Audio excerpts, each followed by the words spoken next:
Why do I like living in Japan? A common question I am asked very often by not just people who live abroad, like in America, Europe, but a lot of the times by Japanese people. They want to know, like, why do I like living here? Why am I in Japan for so long? So today I'm going to tell you some reasons why I like living in Japan, why I love living here. I recently made a video talking about the reality of living in Japan and like some of the more negative points. So this time we're going to be positive. We're going to talk about why I like it, why I'm here. And maybe these are going to be the reasons why you should move to Japan, why you'll want to move to Japan. There are a lot of good reasons. There's a lot of good things about life here. So let's just jump right on in and start off with a very basic one. It's safe. So especially as a woman who lives alone, safety is so important. And especially because I am coming from the US, which is not the best for public safety. So moving to a country where I can like safely walk downtown late at night alone without worrying,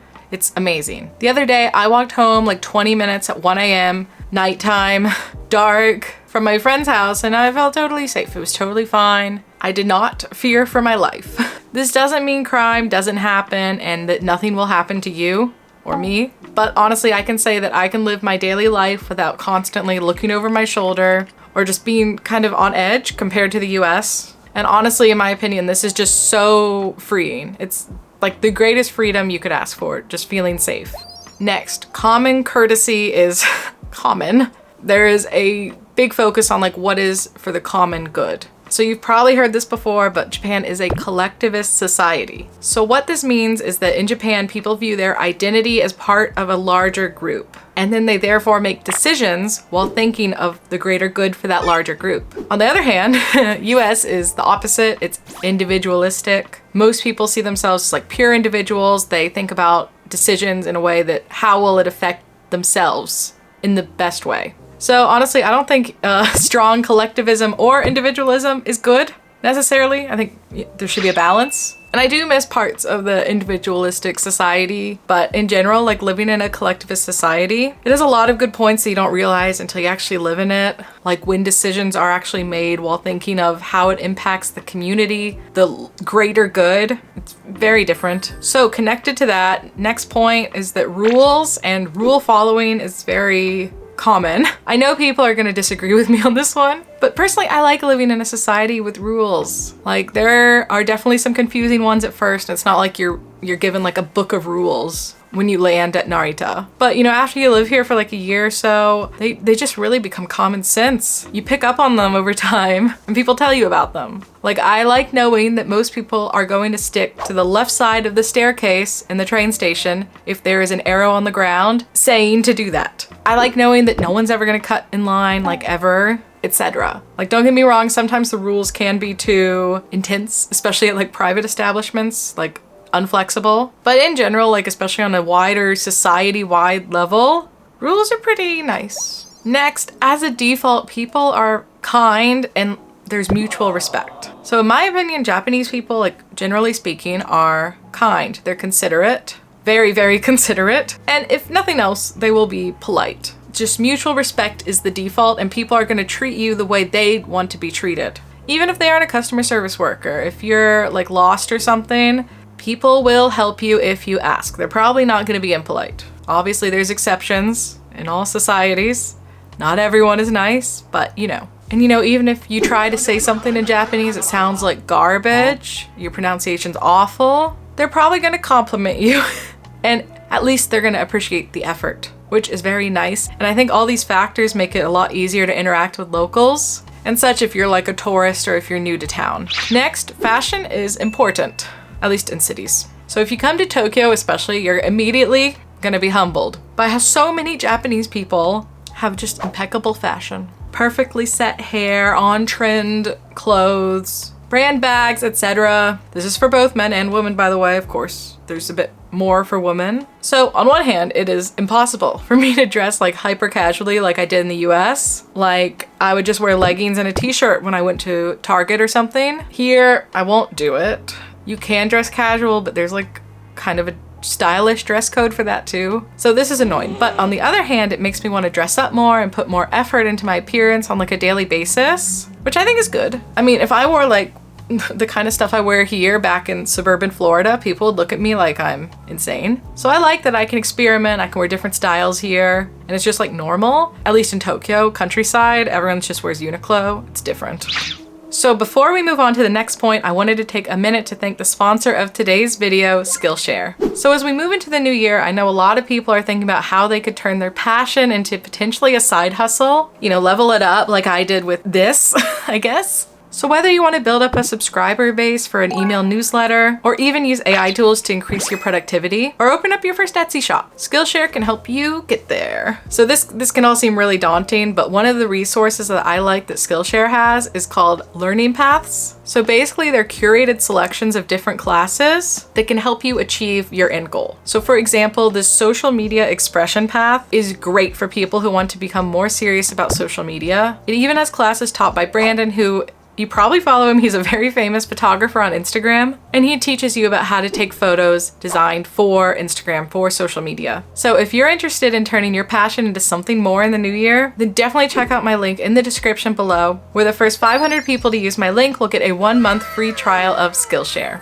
All right, moving on to the next point. Domestic postal services are so good here. I can get a package the same day I order it from some places like Amazon and even other stores. And just for most general online orders, I will usually receive my order within 1 to 3 days of ordering it. Like, even when I lived out in the countryside in the middle of the mountains, just add an extra day to the deliveries, it still always come in like under a week. So I don't know how the US is now, but when I lived there, most packages would take about a week or more if it wasn't Amazon. But on top of the fast delivery times, you can like choose what time you want packages delivered at. You could schedule redelivery by like a QR code if you happen to miss it. And even like a lot more modern buildings like mine, they have like delivery boxes where packages can be delivered to. So when you come home, you just like scan your room key or whatever and take it. It's so nice. Next, Japan is actually, it's relatively affordable. So a common complaint Americans have is that salaries here kind of suck. Yes, they do from an American perspective. But I know lots of people from other countries who actually think Japanese salaries are really high. So it's all about perspective, I think. And just taking that away, taking the comparison away, I think living here is affordable on a daily basis. Like groceries are quite affordable. Rent is not unreasonable, even in Tokyo, one of the largest cities in the world. And you can go out to eat from like, even just like 500 yen, like $4 to like 2,000 yen on average. It depends where you're going. Healthcare is very affordable. I just had a follow-up dermatologist appointment, paid 500 yen out of my pocket. Taxes are low if you're not really making much money, like me. Public transportation is not bad, it's affordable, and your commute's actually usually covered by your workplace, by the way. I don't know, even if you're only making, let's say like 2,500 USD a month in Tokyo, this will actually go pretty far, and you're gonna be able to live a decent enough life, even alone. You can have your own place, you can go out, you can buy new clothes, no problem. Maybe it's a bit hard to like save or pay off debts if you have them back in the US or something, but I think in general, it's really not that bad. Don't get me wrong, it does hurt a lot when I do go back to visit the US. It hurts. Next, life is convenient. This is such a big one for me. Like just daily life is so convenient. In Tokyo and other cities, like trains will come very often and they go all through the city. Like depending on the line in Tokyo, a train comes like every 4 to 10 minutes usually. And even if a train doesn't go to where you're trying to go to, there's probably gonna be a bus at the nearest station that will get you there. Just the ease, the affordability, and the proliferation of public transportation, it really makes life here so convenient. And just, you don't need a car. Of course, this is for cities. But even aside from trains, it's convenient for just so many other reasons. Of course, there's the famous convenience stores, which are open like 24/7, and like, there's so many.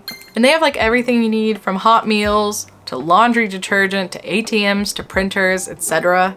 You could get most things delivered to your home for very cheaply and quickly, from groceries to, I don't know, light bulbs from the electronics store to anything. And then Uber Eats and food delivery have become a lot more common, and electronic payments like QR code payment, they're like way more common now than they were before COVID. Honestly, there's so much more. It's just, I don't know, my grocery store is like a 5-minute walk from my apartment. It's just convenient. Next, one that I really like, if you watch my vlogs, is that it's really easy to live alone in. Like Tokyo and other cities, they just have so many things that are aimed at people living alone, because it is quite common. 1-person sized apartments, this, Shoebox, yes, but they are affordable and anyone can live alone.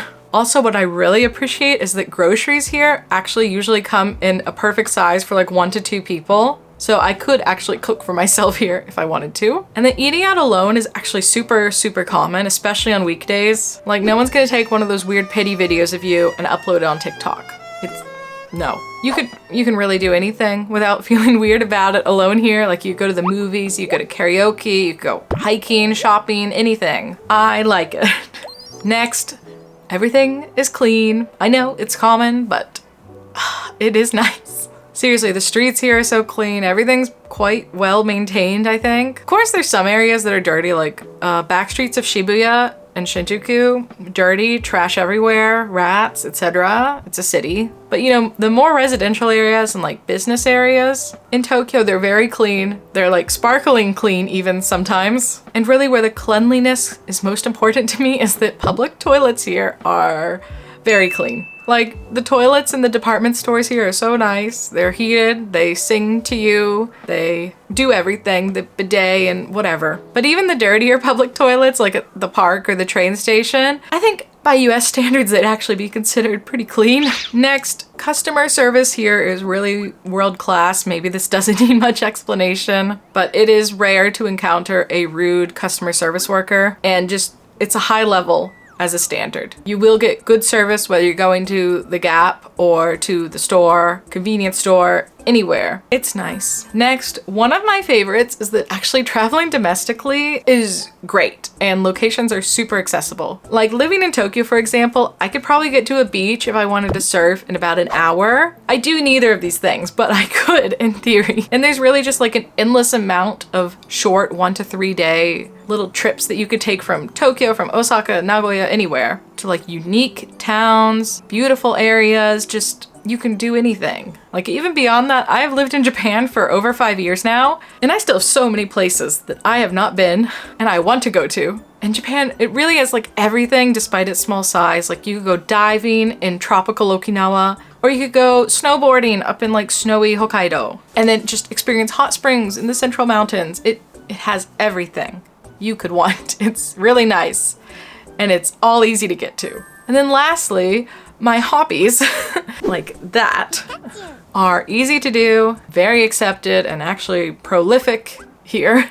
So this is a bit more of a personal note, I guess. But you know, I like anime, I like video games, I like cute characters, etc. And there is no better place to live in the world than here for that. And it's not just for buying, which of course it's amazing. There's lots of anime shops, etc. But like it is just everywhere you go. Like from the yogurt you buy at the grocery store, sometimes there will be like a character collaboration on it, or you'll see a Final Fantasy truck driving past you advertising the latest game. It's everywhere and I like it. It's fun. So yeah, those are some of my reasons why I like living in Japan, why I'd recommend it for you maybe even. It just depends on you as a person. But I think basically Japan is very easy and it's good to live in. The problems arise when you're working. The working is another story, but living, excellent. I love it. So let me know down in the comments below which of these points is your favorite, or do you have any other advice for other people? Why do you like living in Japan or even visiting? And please like the video, make sure to subscribe to my channel for more videos about my life here in Japan in the future, and I'll see you guys back here again soon as always. Bye!